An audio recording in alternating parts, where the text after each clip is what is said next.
something interesting is sure to happen. Well, I think you ought to tell me who you are first. Mr. Rabbit? Then why did you ask the question?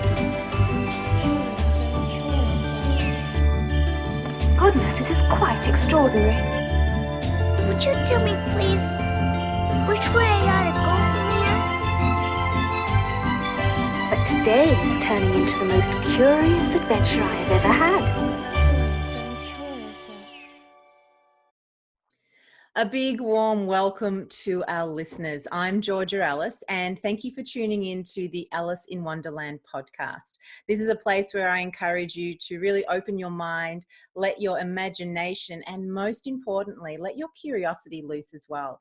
And today I'm joined by Bowen Dwelle. So Bowen was a teenage boozehound and suffered from anxiety and depression until the age of 48. Along the way, he started his first business at the age of 9 and another at 29.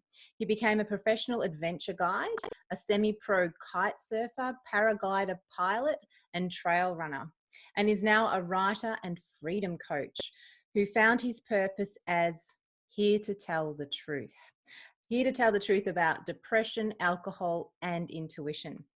He's a successful entrepreneur. He sold the conference series that he created in 2015 and is now dedicated to sharing his unique story and helping others through his writing and coaching. So let's get curious with Bowen. A big warm welcome. And we've got lots of things we can unpack with you.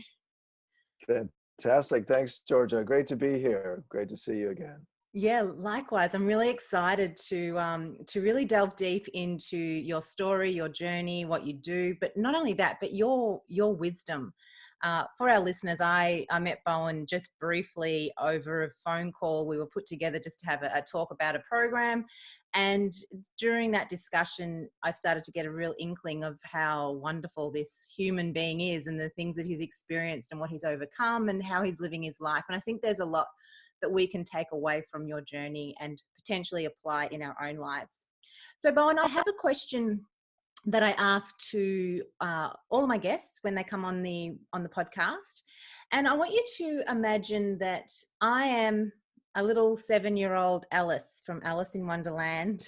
And I'm walking through the most magical place. We'll call it planet Earth, but it is also known as Wonderland. And I bump into you, just like I did a couple of weeks ago. I bump into you unexpectedly and I ask you, Bowen, what's your purpose here? Why are you here on Wonderland? What is it that you do? So with the curiosity of a child, I asked that question. How would you answer it to a 7-year-old girl? Oh, that's such a great question, Georgia. Thank you. And a question that applies to anyone and everyone, right? And myself included. Why are we here? And purpose, a sense of purpose is so important. And many of us spend our lives, wondering what our purpose is, and searching for something specific, perhaps, and earth-shaking and important. To lead us forwards. And sometimes we do find something like that, but we're all born with a clear purpose, actually, I believe, and that is very simply to be ourselves as much as possible. There can be no other place to start, really. And many philosophies express this, right? That the Buddhists would describe this as kind of the combination of Tao and Ren, right? The path that we follow through life is our purpose is the path, is the experience, right? And then to do good along the way, and to be ourselves as much as possible, to express our unique human essence as much as possible. In a way, that's the most that we can do for ourselves and for the world, and certainly for a child, right? Starting your journey in the world. to be yourself as much as possible in every Yeah. way. I love that, because here's what a lot of people think is, well, who am I then? If I'm asked if my purpose is to be myself, who Mm, am I? Am I what my parents think I should be? My partner, my children, my boss, yeah. my friends, social media. So with all the noise, is there a way that Mhm. you think people can start to really find out what their unique essence of being human is? Any tricks that you've Yeah. learned along the way? Yeah. Well, that's the other thing, right? Is exactly as you just said. Then who am I? Right? If all I have to do is be myself, then who am I? And the fact is that many of us don't know, and I didn't have a very clear idea of myself for many years, and I think that is true for many people. The key for me was my intuition, really my inner voice, right? What I call the voice of you, the voice of our unconscious. There are many, many ways to describe intuition, but that is the way that our self, right, the self that we don't know yet, speaks to us. That's the only way, the only voice that will, in fact, speak our purpose or describe our, again, unknown self to the self, which is the conscious self, right, is the intuition. I love that, because here's what I find a lot when I'm talking with people and running workshops. We do actually talk a little bit about intuition. And people say, well, then how do I know that it's my intuition and not fear? How can I distinguish between the voice of my intuitive voice and know that, Mhm. something I'm about to do I might be stopping myself, I might be self-sabotaging because it's fear, not intuition. So in your travels and the work that you've done through your own Interesting. personal journey, have you been able to uncover a way to distinguish between fear and intuition? The first thing that comes to mind is that fear is a voice of no, in simple terms, and intuition is generally a voice of yes. Um, and of course, we do have, instinct. We have fears, and in some cases, we have fears for good reason. Of course, fear evolved, to protect us from dangerous things. In the modern world, most of the things that we're afraid of are simply things that we're unfamiliar with.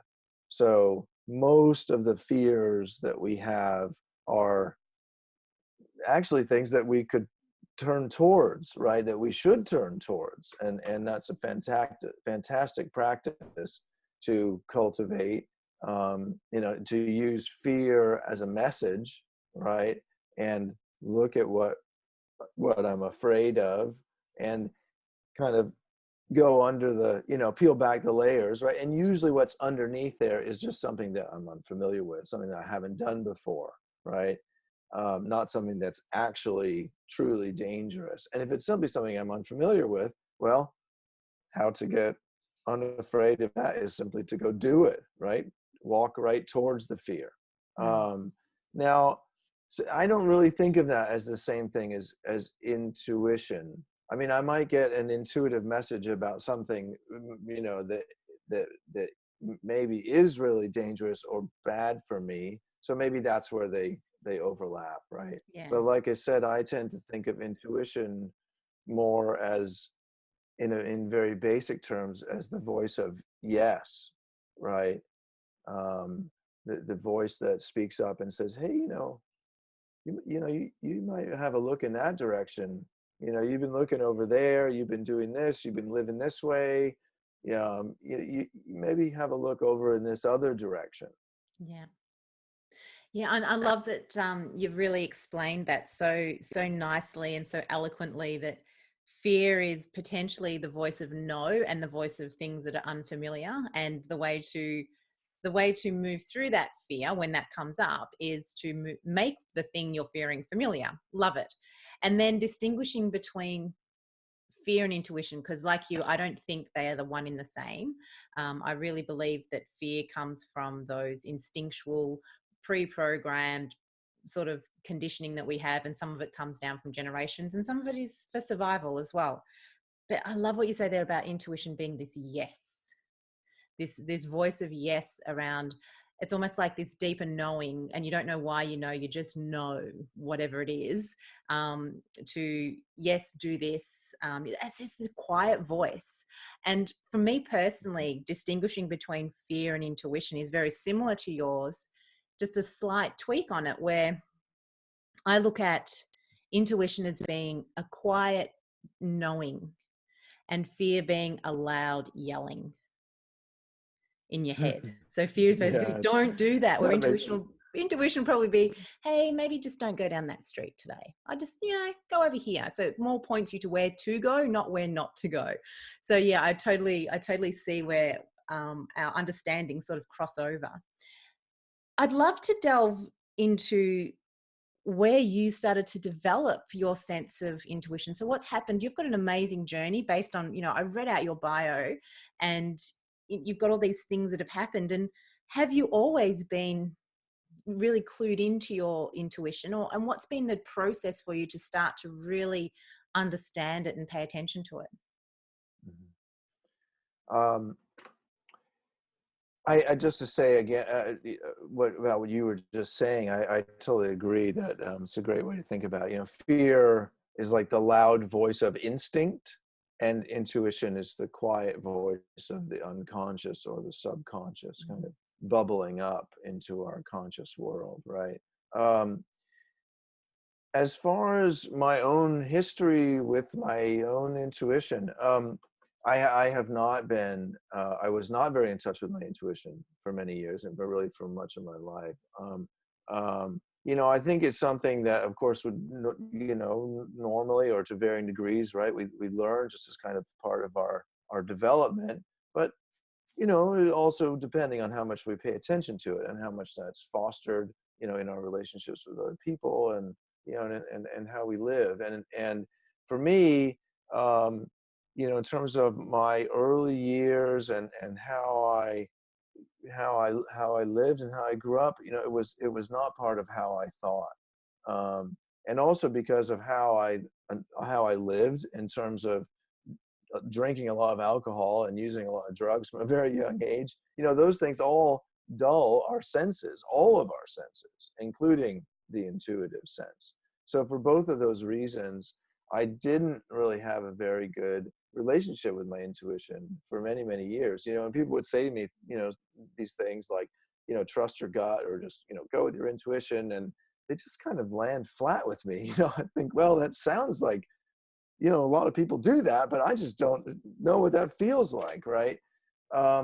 And so it wasn't really until later life, until my 40s, and I'm just almost 50 now, when I started to get more seriously into my body. And by that, I mean more embodied, right? In terms of really active and conscious physical practices, right? A simpler way to say that is sports. I suppose you could say sports. But, doing things outside with my body, right? Simple things, running, trail running, for example. Also, paragliding, sailing, kite surfing, yoga, right? Meditation, all of these embodied practices can serve to foster the intuition. Now, I think there are many other ways, but for me, that was the doorway to kind of becoming aware of my intuition. In fact, for me, it was literally while trail running, I kind of had a flash, an awakening, where I realized that I was, my body was doing something that my mind could also possibly do, because the body moves intuitively. And From that point on, I really just started paying more attention to it. I started paying more attention to the subtle messages, right? Those quiet messages, the whispers in my ear, right? The little visual signals that we get sometimes, the the thoughts that kind of stick with you, but you're not sure why. And that's really what I tend to think of it now as the most basic way to cultivate the intuition is self-awareness, right? As with so Hmm. many other things, just to kind of pay attention to those messages, even if we don't know what they mean. Um, just the act of paying attention, just like dreams, right? And they're very closely related. Of course, we often also, receive intuitive messages, through dreams. Just pay attention, right? Yeah. And by paying attention, we practice that awareness and bring you know bring those bring the intuition more to the foreground, let's say. Yeah, I love that, Is because that? that paying attention is like building the muscle of recognizing and hearing the voice. So the more we pay Yeah, attention to it, it's almost like we're dialing up the volume of our intuition, isn't it? It's a muscle we're building. yeah. We now have control. But if we're not paying attention and not listening, I'm going to say listening, but I think intuition comes, as you said, in so many different ways, whether it be something that Hmm. we're hearing in our head, something we're sensing in our bodies, something Hmm. that we're smelling. I know people get intuitive smells. So I think Yeah, paying attention to those and listening to them and then being guided by them, and then just acknowledging when you do follow it and go, hey, that was the voice and this is what happened because I took notice and I acted on the voice. The more you do that, the stronger it becomes, which is really powerful. You, there's sorry? yeah. Just to say one other thing on that, if I might, 1 sec, I'll let that. Many people describe intuition as embodied cognition or embodied perception, right? We hear these expressions like, I felt it in my gut. Well, me, I don't feel my intuition in my gut. It comes to me elsewhere. But it is embodied, like it's the voice, the subconscious voice, the animal self, the voice of our body speaking to us, etc. So that is why often the physicality is a great channel to cultivate intuition. Mm. um, and as you were just saying, like everything else, right? Everything is a practice. We get good at what we do. It's very simple. We get good at what we do, whether it's Sudoku or you know or any anything else in the world, right? Or intuition. And so practice, Yeah. right? Practice, and we Yeah. get better at it. And I look like you, I'm a very similar age to you. And over the years, probably in the last, probably turning 40 was probably when I started to pay more attention to it and started to notice it.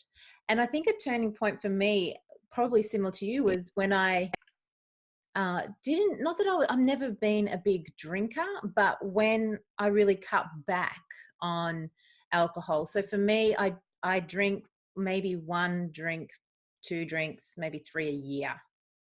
That's it. And it'll be a Mm-hmm. ritual. It's because of something, not just because I'm sitting at home, I want to have a drink, or I go out and have dinner with people, I will not have a drink. It's just, it'll be there'll be a ritual and a purpose behind it if I do. But I noticed that as I cut back on that and started eating better food, cut back on the alcohol, my my intuitive perception just went through the roof. So I'd love to Yeah. understand a little bit more about how this happened for you, because you said you used to be a booze hound, and you said before that alcohol Mhm. actually was something that stopped and really prevented you from sensing and feeling those messages. So Mhm. can you unpack that further for us? Yeah, sure. um, I'd say, a couple different directions. I mean, one is, again, as I just said, right? Intuition can be described as embodied cognition, right? It is a, a sort of a lower level form of cognition, of thinking, our body thinking, right? You can think of it that way. the subconscious. And so it depends on the health of our body. Our senses, all of our senses depend on the health of our physical body, right? Our sight depends on the health of our physical body. So just from that very simple point of view, what, whatever it is that might affect the health of my physical body, what I'm eating, what I'm drinking, exercise, how much time do I spend outside, all the things that I do with my body are going to affect my senses, including my intuition. And so from that point of view, I put alcohol just in that context of wellness, right? How am I living, and how is that affecting my body? And if I'm living better, if I'm living well, then my senses are going to work well. They're going to Yeah. work better. And that's certainly been my experience, right? And then more specifically, there are some substances, alcohol, and of course many other drugs. Not all of them, right? But many drugs do serve, really to dull our perceptions.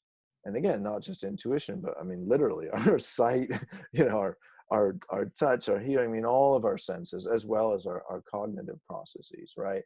And so many people report this very close relationship, actually, and it's a bi-directional relationship between, let's just talking about alcohol specifically, and intuition, in that alcohol dulls the intuition, and it's also often intuition that speaks up and kind of raises its hand to say to us, maybe you might want to consider drinking less. And Yeah. the trick is that, of course, as we're drinking, it's suppressing that message, right? And our intuition is trying to raise its hand and say, hey, you're not hearing me. And it's this battle. And that actually, to speak about that for a moment, I mean, that's often also part of the pain, kind of the psychic pain, or the struggle that we're going through when we're drinking or using other drugs or just doing other things that are unhealthy for us, scrolling through Instagram too much, or any of the other things that distract and dull our senses, right? Our intuition is trying to say, hey, maybe not so much of this, and at the same time we're doing the very thing that's suppressing that message. And so for me, lastly, on that point, I mean, I started doing that from a very, very young age, right? Just as many of us do. And certainly in my generation, many of us grew up that way here. And in particular, I grew up in San Francisco. And so I know lots of my peers, that we were drinking and using drugs from like the age of 10, 11, 12 years old, and so not only were we suppressing, all of our senses and our intuition, and of course our development, our very development starting from that age.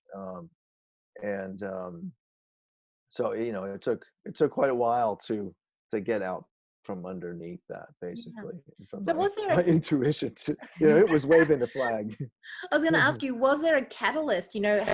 How did that intuition eventually get through to you? What was the catalyst for it, for you to stop? Because you're saying Yeah. suddenly you realize that this isn't for me anymore. Can you walk us through that? Yeah. Yeah, sure. For me, like, uh, stopping drinking was really like the last thing, in a way.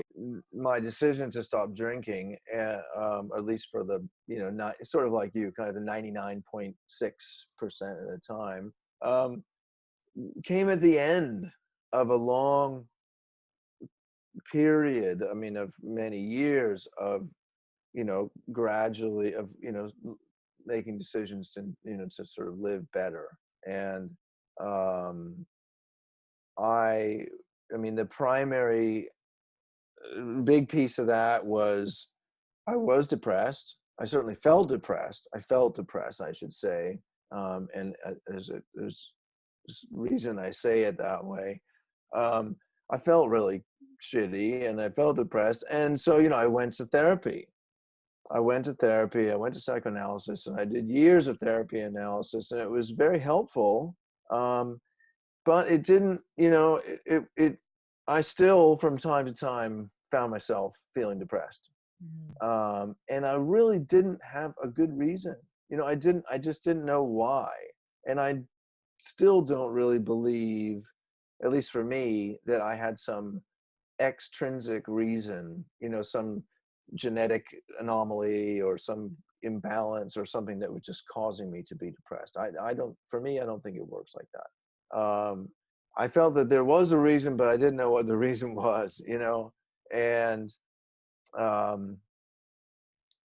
finally I was left, there was nothing else. And I found myself in a place where my life was, really, everything was going great. And I went through another low period, and I literally kind of looked around at, how I was living. And I finally considered the possibility that the alcohol, even at the moderate sort of level that I was, drinking, that it was having a real effect, or that, that it was bringing me down still. So I just kind of decided to try without, run the experiment, and it made a huge difference. And then I started looking into it, and when you look into it, of course, I mean, not only do we, of course we know from a chemical point of view, alcohol is a depressant, but what isn't talked about nearly as much is the relationship between drinking over time and depression, the state of chronic depression where, we really feel low, really, over a long period of time. That connection is talked about, but not, not anywhere near as much. I'm just fascinated when you're saying that, because you're talking about it, and I can see people in my life who not really happy, but I do know that they have potentially, and this is not a judgment, but they potentially may have unhealthy drinking habits. Mm-hmm. If you look at their lives, they'd look good on paper, and on the outside, yeah, they'd Mm-hmm. look like they should have a good life. They should be feeling good, but then they're Mm-hmm. not. So potentially, alcohol could be contributing to that. One of the things that you mentioned, and you're not in this conversation, but you have mentioned that you believe, Mm-hmm. or you sort of have this saying that alcohol is obsolete. So what do you mean by that? Because that fits in really nicely with what you're saying here. So you've cut down. Are you like basically don't drink at all, or you like me, 99.96% don't drink? Or is it obsolete in your life? Mm-hmm. Yeah, well, the thing is that you always want to look for another reason, and like you said, you've got friends, I have friends, I was like that myself, my life was great, and it's like, and yet I found myself just not feeling as, as good as I kind of rightfully should. And, and because alcohol is so normalized, basically, we don't want to consider that it might be having an effect. And also because of the cultural history with alcohol, we've been led to believe, which is false, that there's some people that can just sort of enjoy alcohol without any ill effects, and that there are a few others that can't, and that's just not true. It is a toxin, and it is addictive, and which simply means that it exacerbates or exaggerates our normal habit forming mechanisms.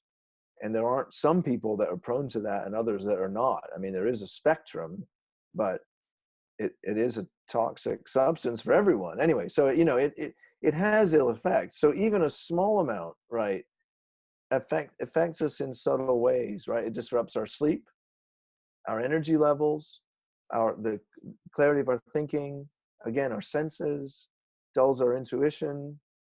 And just that over time, in very, very simple terms, right? I often, use this kind of diagram or image of it. Think of your normal sort of patterns of, your energy levels, your emotions kind of going up and down through the day and through the week, right? Well, if you're constantly adding something to your system, that just brings you a little bit down, right?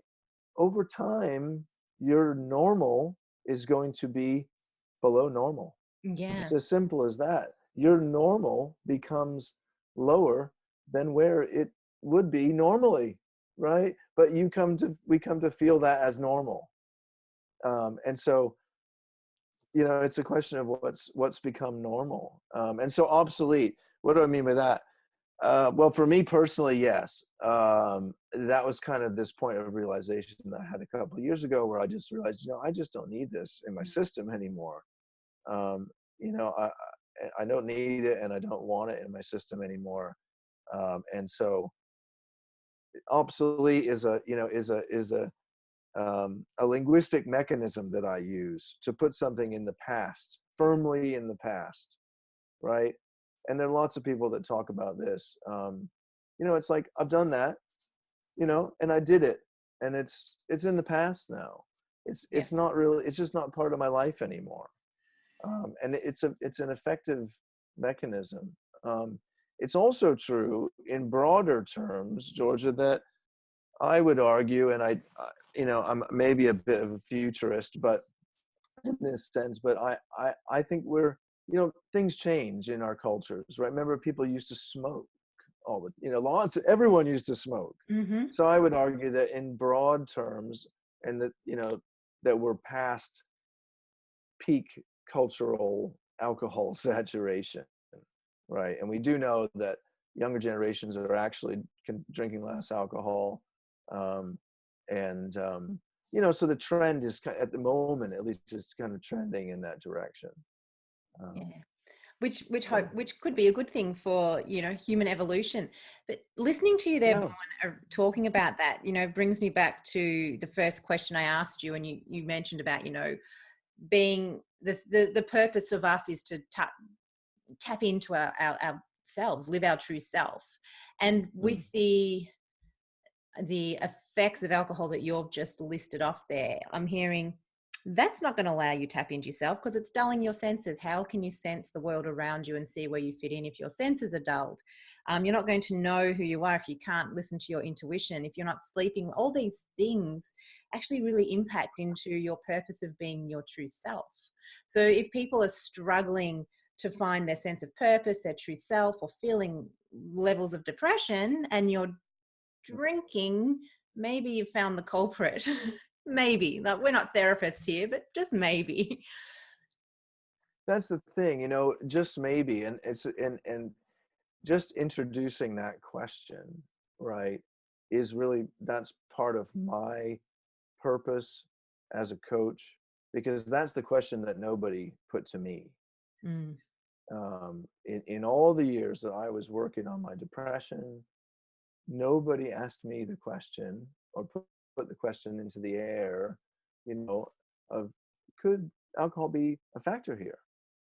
Because again, I think of the sort of cultural baggage and the stigma that we have around talking about alcohol, and about this, this risk of, putting someone into a category of, not being able to enjoy alcohol. Well, again, it affects all of us. It affects all of us, just neurochemically and biologically.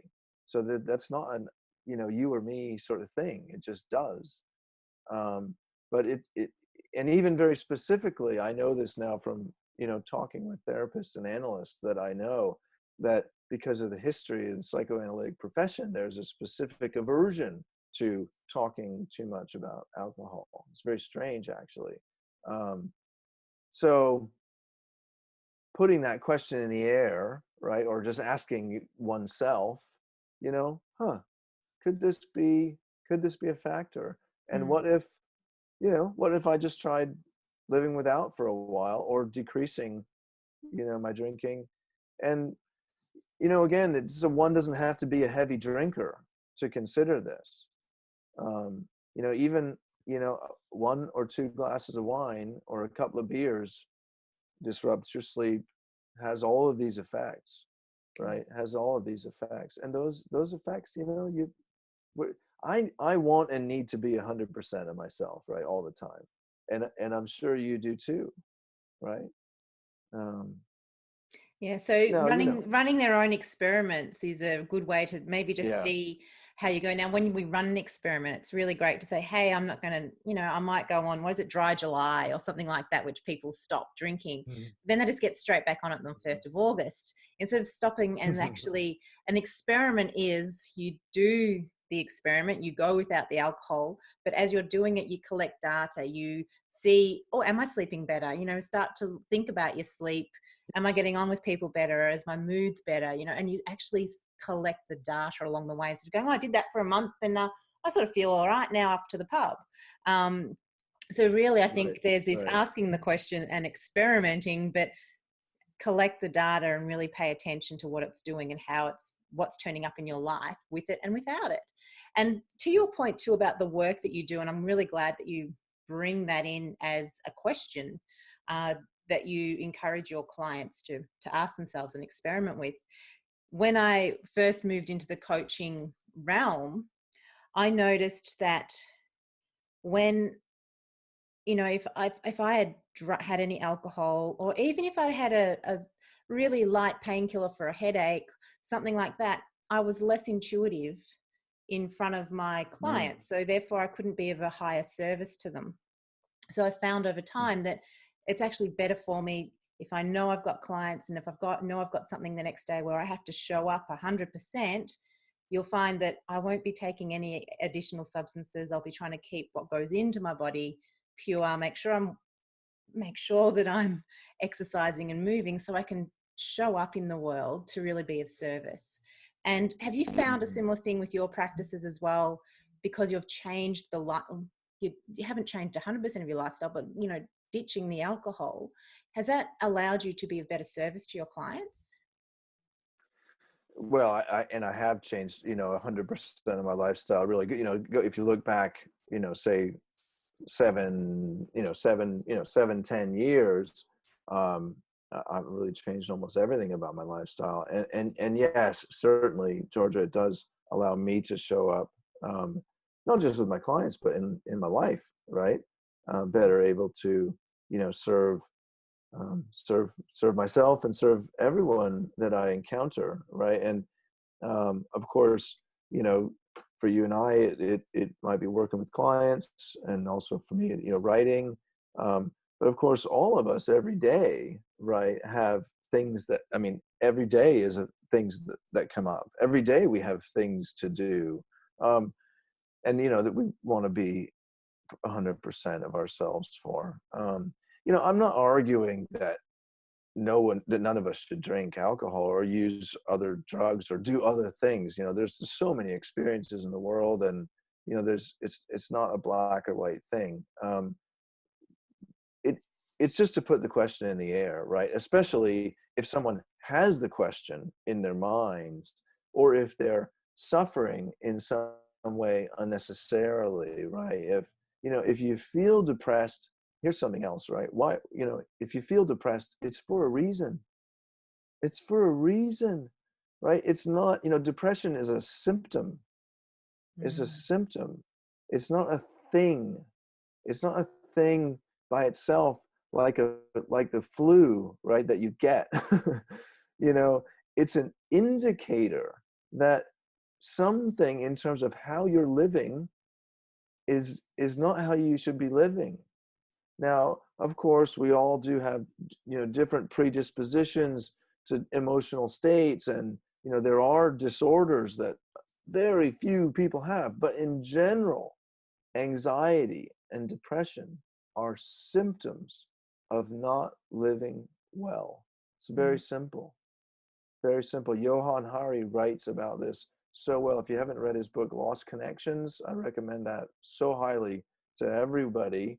And of course, many others write about this as well. But it's a symptom.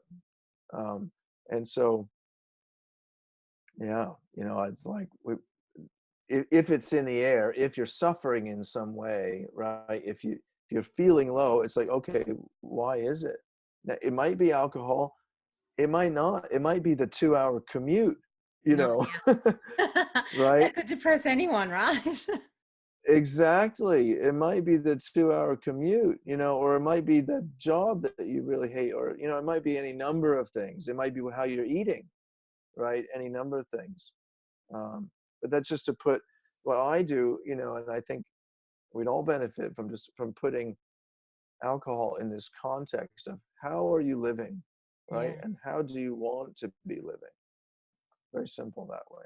So encouraging Takes the, people to take stock of their life and how they're living, not just, what sort of symptoms are playing out, but have a look at what's going on in your life that could be the cause of that symptom. And I love that you mentioned there, there could be a commute, it could be a symptom of too much time in front of a screen, it could be there's so many different things that could be yeah. causing this. But if you don't sit down, run the experiments on yourself and take stock from an objective point of view, you may be missing some really simple answers and ideas and ways that you can actually move through that anxiety, depression, or whatever it is. So educate yourself is probably another really good thing. And I love that you've mentioned Lost Connections. I haven't read it. I had someone give it to me at the beginning of the year, and it's on my to read pile. So that's probably going to make its way up the list on the pile now, now that you've recommended that. So one of the things that I know you help people with, and something that you're a strong advocate for, is the word freedom. So you're an advocate for, and you help people to find their freedom. So what does this mean to you? What is this? Because I'm asking also from a personal point of view, because if I was to look at my values, my highest value is freedom. Anytime I do any sort of value thing, freedom always bubbles up to the top. So I know that that's something that's really important to me. But I'd love to understand where this plays out in your life and where this plays out in your work. Work and life are probably entwined anyway. So talk to us more about that. Yeah, freedom. Also my number one value. Absolutely. And also something that Johann Hari's mentioned in his book, that he talks about, right? I mean, like we need a sense of freedom as humans. We need to be free to act, to be in the world, to be ourselves, right? If we are constrained in significant ways, I mean, first of all, by basic, lack of basic human needs, right? And then at the higher levels, constrained in terms of our ability to speak freely, to think freely, to act freely, right? Well, we can't be ourselves. And that's the reason we're here. That's the only reason we're here, right? If you can't be yourself, well, no wonder you're gonna feel it, right? You're gonna feel it. So for me, freedom, my experience in my life, it's been primarily about three things. It's come to me, first of all, by way of entrepreneurship, and building, by which I'm, I use pretty broadly. I don't just mean in like starting a company. I mean developing a way of living, a way of supporting oneself that is of one's own design, right? And that is what I like to call outside of the machine, right? You're going to live as part of the machine, or you're going to live outside the machine, right? Or use the machine. And so, again, whether it's starting a business or working for oneself, or simply looking at one's life and one's financial life, one's from an entrepreneurial point of view, from an independent mindset, that's hugely important. So that's a big piece of it for me, entrepreneurship. Secondly, intuition. And so I work with people on developing their intuition, recognizing their inner voice, coming to know it, cultivating it, exercising it, practicing it, recognizing it, working with it, interpreting it, and developing it into a full-fledged, highly functioning part of who they are. Many people who live highly intuitively, who really are in touch with their intuition, say that, they really don't make decisions at all. Just for example, one of my maxims is decide nothing. Mm. I don't know if I'm 100% on that, but it's really quite a remarkable difference, from struggling with decision making versus, listening to the inner voice of ourselves. So entrepreneurship, intuition, and thirdly, I work with people on building a more conscious relationship with alcohol, or changing their relationship with alcohol. Since again, that's been, a big part of my own experience. And so any combination of those three things, or related topics, it doesn't have to be all three or necessarily about alcohol or any of those things, but that's the kind of the three things that for me underlie my own personal freedom at this point. And so of course my work is based on my own personal experience. That's what I have to share. And it's amazing experience too. It's so good. And I love that, you call yourself a freedom coach, and just listening to you there saying, live outside of the machine. And I've never heard that analogy before. And I think it's brilliant, because if you can get out of, it's almost like the analogy of being on the dance floor and getting up on the balcony. So instead of being in the machine and doing what society says and just running that, that 2-hour commute, you're in the machine, get out of the machine first of all, and have a look and notice that you're in the machine, and then have the freedom to choose whether you want to play in it or whether you want to be out of it. And then when you tap back into it, because the machine is always going to be there, and that then gives you the freedom to choose. And that for me was just like, aha, for all of our listeners that are thinking, I'm depressed, I don't like my job, or you actually have the freedom to step back and have a look and see how you can recreate that based on what you're saying, Bowen. It's music to my ears, a beautiful analogy. And I love that you're helping people in all of these different areas to help them find their own sense of freedom, whatever that looks like.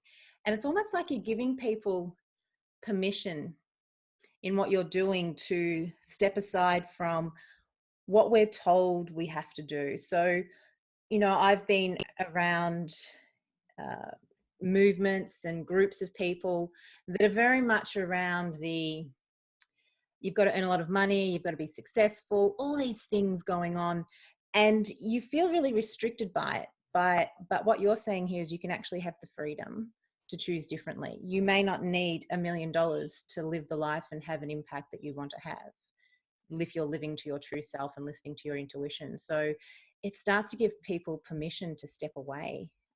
Beautiful, absolutely beautiful. I love it.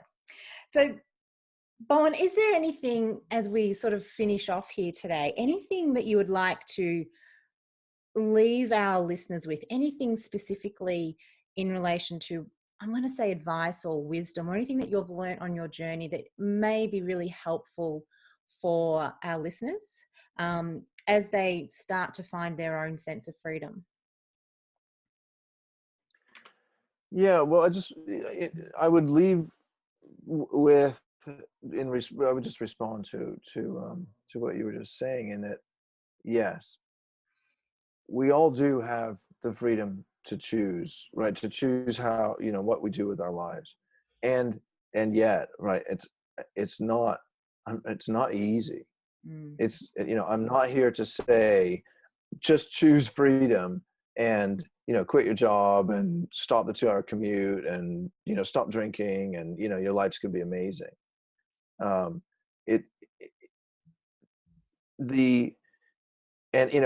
what I was told all the time, and people in my generation in the States all the time when I was young, it was like, you can do anything you want.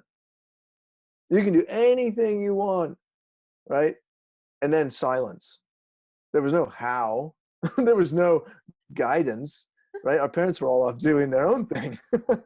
So it was kind of this false promise of freedom, right? Without any of the how or the what. to get there, or the when, or the why, or any of the other things. And so that's where, for me, it comes back to intuition, this quiet voice of the inner self, which, that's what leads us forwards in the small ways, right? The small and subtle ways that, in which our lives evolve. Because it's, again, we don't make huge leaps into the unsafe future, right? Into the uncertain.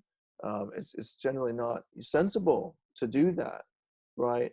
But if we can start to recognize that subtle inner voice, we can start to make the small changes in how we are living that feed then back positively into our sense of well-being and into our further recognition of that intuitive voice. And it's a gradual process, right?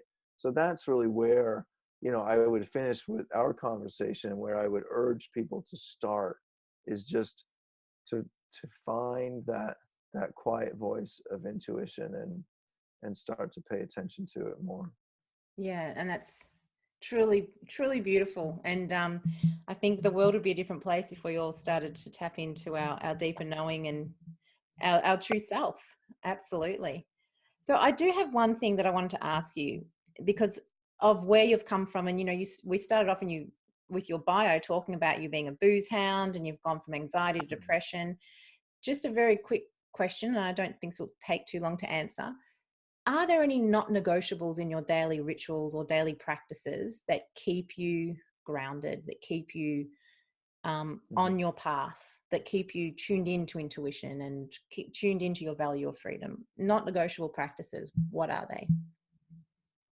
Yeah, it's a great question. For me, Georgia, I'm all about options. I'm not one of those people that's about structure. Yep. Right. So some people respond really well to structure and scheduled things, and like they do the same thing every day, have a morning practice. Me, I like options. But in general, that's within this framework of living well. Right. So for me, that means getting outside, being physical outside, running or doing something else out in nature. And or again, like doing yoga or some other sort of embodied physical practice. It means eating well.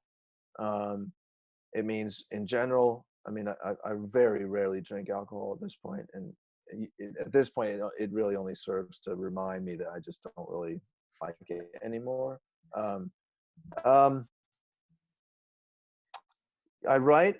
Writing is a fantastic practice for anyone. Journaling a bit in the morning, reading something inspirational, or just something that you enjoy, that you find interesting first thing in the morning. Some people also, meditation is a fantastic practice. I'm not a regular meditator myself, but all of those things, yes, are components of living well for me.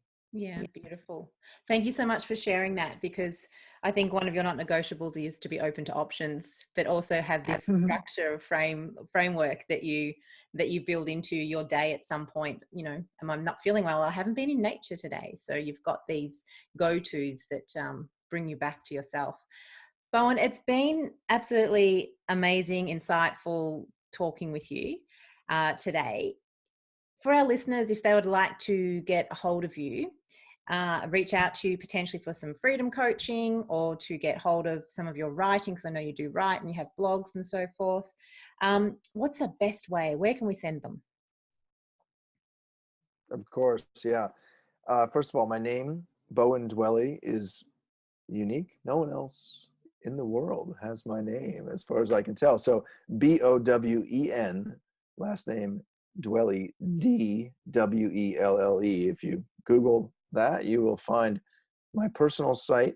And then my coaching practice is called Second Sight Coaching. So secondsight.coach is where you'll find that. And of course, it's also linked from my own personal site. And you can find me on the socials, on Instagram in particular. You'll find me there as well. And by all means, reach out. Love to speak with anyone and everyone. Wonderful, wonderful. And I'm going to recommend that people do reach out to you, follow you on Instagram, see the things that you're doing, how you're living your life out there in the big nature, and really getting out there and embracing life and being well. So thank you again so much for joining us today. And I wish you all the best as you continue to coach people to find their freedom. It's been a wonderful conversation. Thank you, Georgia, as well. It's been fantastic speaking with you. And yes, I'm sure we'll speak again soon and cross paths somewhere in the world. That's always the next step. Sure it'll happen. Thank you. Thanks, Bowen.